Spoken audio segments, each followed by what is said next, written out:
Andrew Tate was on the Full Send podcast. We just mentioned that. Also, Full Send podcast just had Elon Musk on as well. So the podcast is apparently the number one podcast out right now. I think it's like Joe Rogan and Full Send podcast.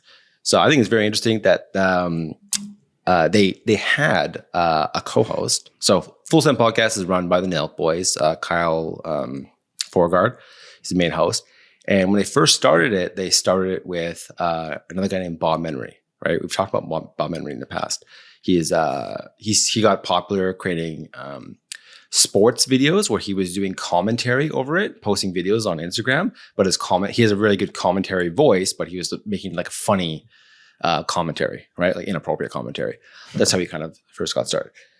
So he was originally one of the co-hosts, and he recently just no longer the co-host, and now Bradley Martin took his place as a new co-host. And Steiny used to be Steve Wildewitt's assistant, who is now part of the Full Send podcast, right? So what's interesting is that after he left, they didn't say anything about why he left. Episode came out, he's just gone, right? So everyone starts questioning what happened to Bob Menery. And I was very curious about this. One of the reasons I want to bring this up, as I've mentioned this before, is that a lot of times when we cover what's going on with the Nelk Boys, it's some of our most popular videos. And I'm a big fan of the Nelk Boys. I've been watching them since they had first started. I watch all the stuff. I know it's very immature for my age, but I really like their style and content. I think it's funny. So I did a little bit of digging into what happened, and I remember that I forget who they were talking to, but I remember they had mentioned. It was when they were talking to what's his name, Rick Ross. They had an interview with Rick Ross, and then they had mentioned that Bob Menery was getting $100,000 a year. I think it was a year for being the co-host, and I was surprised. And then they were making a joke about how he wanted $250,000, and then Kyle was like, "No way." So there was a little banter back and forth about it, and I was like, surprisingly. Yeah. I just want to say I want to raise not earning enough money from the show. Yeah, I know, right? So, but I couldn't believe that he's getting $100,000 to be a co-host, and then it was like making him more popular to be there. I was like, I couldn't believe that that's how much that somebody would get paid for that, right? I was surprised he was even getting 100, and the way that Kyle was kind of making the joke, like there's no way you're getting 250, but it seemed like that's what he wanted, and he's more ambitious. He wants to make more money. So. What I think, this is my prediction based on what I've observed, is I think that he was trying to get more money, fighting over it. Some sort of conflict happened, and then Kyle ended up booting him off the show. And then I know that they're not friends about it anymore because Bob unfollowed the Full Send podcast, unfollowed Kyle, but he still followed everybody else from the team. He started a new podcast. And he's basically promoting weed and selling weed through his new podcast. And he posted a few stories talking about how he's like, yeah, I know I'm in a low side now, but I'm going to come back up. I've been here before. So he's definitely not happy about the fact that he's no longer on the show. And then Steiny made like an off the cuff comment to Kyle on the episode with Andrew Tate about how he could be fired at any time or something like that.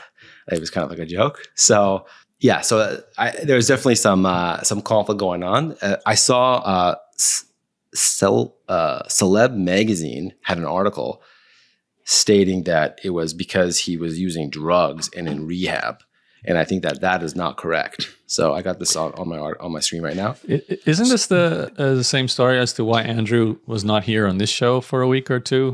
Like there's some kind of fight between drugs? You two, or doing drugs or something like that? No. I wish I was that controversial. I'm so boring. I'm the total opposite.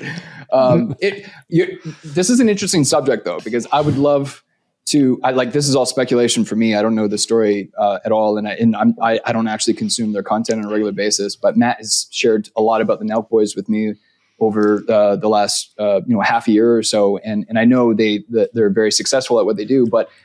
Compensating content creators, whether you're a brand or a partnership or whatever, how do you value that? Like that's actually an interesting conversation to have. So let's say he was getting 100K a year and he felt his value was, 2.5x that. And if that was really the case, which prompted his exit from the show, well, then how do we actually accurately evaluate a host, a co-host, a content creator's value to the brand? Like that's actually a really difficult question to answer. I don't know how they would have broke that conversation down. Yeah. On that note, I was listening to a podcast, Jimmy Fallon, on the How I Built This Show. And I was actually really shocked when I heard Jimmy Fallon, or maybe it was Guy Raz, the host, say that $200 million a year is how much the Late Show with Jimmy Fallon actually makes. And I was like, okay, I'm trying to figure out where it all comes from. Is it that, TV is not what it used to be?